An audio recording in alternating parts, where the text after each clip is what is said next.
पहले तो हम आपका नाम जानना चाहते हैं और आप किस पद पर विराजमान हैं? मैं Shailendra Jain, PGT chemistry, ROE model Hasanpur Balaunda school incharge, और मेरी ज्वाइनिंग यहाँ पर 12 अगस्त 2014 को हुई थी। अभी कितने बच्चे सर यहाँ शिक्षा ग्रहण कर रहे हैं और इस बार का रिजल्ट कैसा रहा है 10वीं और 12वीं? आरओई मॉडल हसनपुर बलौंडा ये हरियाणा सरकार के चलाए हुए बहुत मॉडर्न स्कूल बनाने की योजना बनाई गई थी, और इन स्कूलों में सब प्रकार की सुविधाएं उपलब्ध हैं, जैसे लाइब्रेरी और digital lab, computer lab, ICT lab, सारी सुविधाएं, और लड़कियों के लिए फ्री हॉस्टल में रहने की सुविधा भी उपलब्ध है। और अभी फिलहाल इस साल 10वीं कक्षा में हमारे सभी बच्चे पास हुए हैं, और 12वीं कक्षा में भी कोई भी बच्चा फेल नहीं हुआ है। 10वीं कक्षा का हमारे गांव हसनपुर बलौंडा का एक बच्चा है सरफराज अहमद, जिसने 87.2% नंबर लाकर अपने स्कूल का और गांव का नाम रोशन किया है। और इस विद्यालय में कुछ टीचर्स की कमी के बावजूद भी हम ऐसा रिजल्ट देने में कामयाब रहे हैं। अभी कितने बच्चे शिक्षा ग्रहण कर रहे हैं और अभी टीचरों की कितनी जरूरत है? इस विद्यालय में हमेशा से ही अध्यापकों की बहुत कमी रही है, लेकिन इसके बावजूद हमारे पास पिछले 1.5 साल में 5 नए HKRN के बहुत कुशल अध्यापक हमारे विद्यालय में आए हैं, जिनकी बदौलत हम इस विद्यालय में टोटल अध्यापकों की संख्या 7 हो गई है। 7 अध्यापकों के साथ एक विद्यालय को चला पाना बहुत कठिन है, लेकिन इसके बावजूद हमने इस विद्यालय को चला के नहीं, बहुत अच्छा सुचारू प्रबंध और नाम करके दिखाया है। इस विद्यालय में इस वर्ष inspire model, science inspire model भी जीता है, और वॉलीबॉल प्रतियोगिता में भी डिस्ट्रिक्ट लेवल पर बहुत अच्छा प्रदर्शन किया है। और इस विद्यालय की टोटल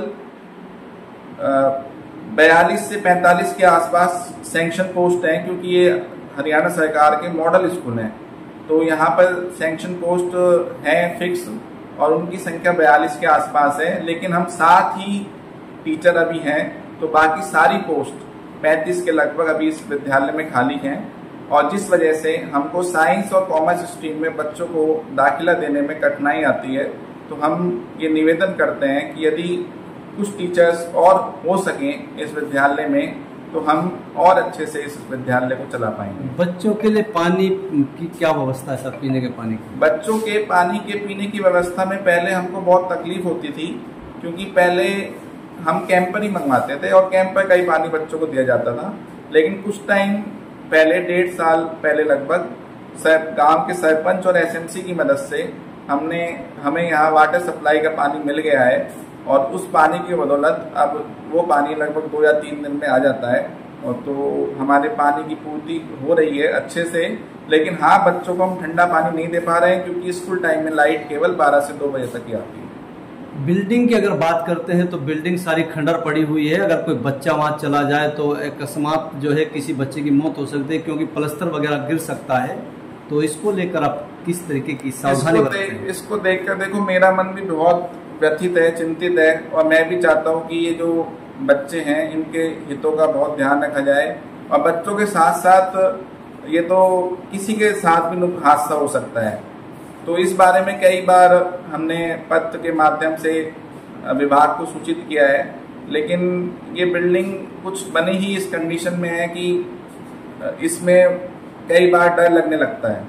लेकिन इसके बावजूद अभी जब हमारी बात हुई है खंड स्तर पर, तो उन्होंने कहा है कि हमने इसके मेंटेनेंस के लिए कुछ फंड स्वीकृत कर दिया है।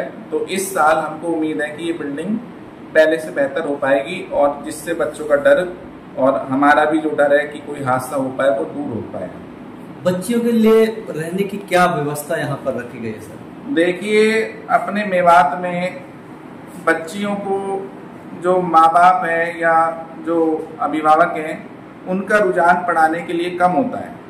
लेकिन ये आरओई मॉडल जो स्कूल हैं, इनमें लड़कियों के लिए फ्री में मतलब हॉस्टल की सुविधा रखी गई है। तो मैं तो ये निवेदन ही करना चाहूँगा कि जो भी माँ बाप हैं, अभिभावक हैं, जो अपनी बालिकाओं को पढ़ाना चाहते हैं, इसके लिए हमारे जो जिला शिक्षा अधिकारी हैं और डीसी साहब हैं, उन्होंने भी बहुत बार कहा है कि हॉस्टल आरओबी स्कूलों में है और इनको शुरू कराना है, लेकिन कुछ अध्यापकों की कमी और कुछ दूरी की वजह से या कुछ झिझक की वजह से जो माँ बाप हैं वो बच्चियों को हॉस्टल में रखने के इच्छुक कम होते हैं। लेकिन यहाँ पर जहाँ पूरे हमारे देश में प्रधानमंत्री जी का भाषण है, खट्टर जी का है और मुख्यमंत्री नायब सिंह सैनी जी का है कि बेटी बचाओ बेटी पढ़ाओ, तो हम चाहते हैं कि इस मुहिम के आधार पर मेवात में भी जो हमारी बालिकाएं हैं, बच्चियां हैं, वो स्कूल में आए और हॉस्टल में रुकें, क्योंकि यहाँ पर सभी उनके हॉस्टल में रहने की सुविधाएं मुफ्त में दी जाएंगी। उनके लिए खाने की सुविधा रहेगी, उनके लिए यहाँ पर साफ सफाई की सुविधा रहेगी, हॉस्टल में लाइब्रेरी रहेगी और खेल कूद की सारी गतिविधियां रहेंगी। सारा स्टाफ हॉस्टल में महिलाएं ही होंगी, ना कि पुरुष होंगे। तो इतनी अच्छी सुविधा हरियाणा सरकार हमको दे रही है, तो मुझे लगता है कि सभी अभिभावकों को इसका फायदा उठाना चाहिए। बच्चियों के लिए ट्रांसपोर्ट की क्या व्यवस्था है सर? ट्रांसपोर्ट की व्यवस्था निश्चित यहाँ पर हो पाएगी यदि हमारे पास किसी भी गांव से यदि 15-20 लड़कियां आती हैं, तो मुझे पूरी उम्मीद है कि हरियाणा सरकार की तरफ से मेवात में शिक्षा वाहिनी जो बस चलती हैं, ये हरियाणा रोडवेज की जो बस चलती हैं, वो हमारे स्कूल में भी चलेगी, क्योंकि वो पहले भी आई थी, पहले भी चली थी और इस बार भी वो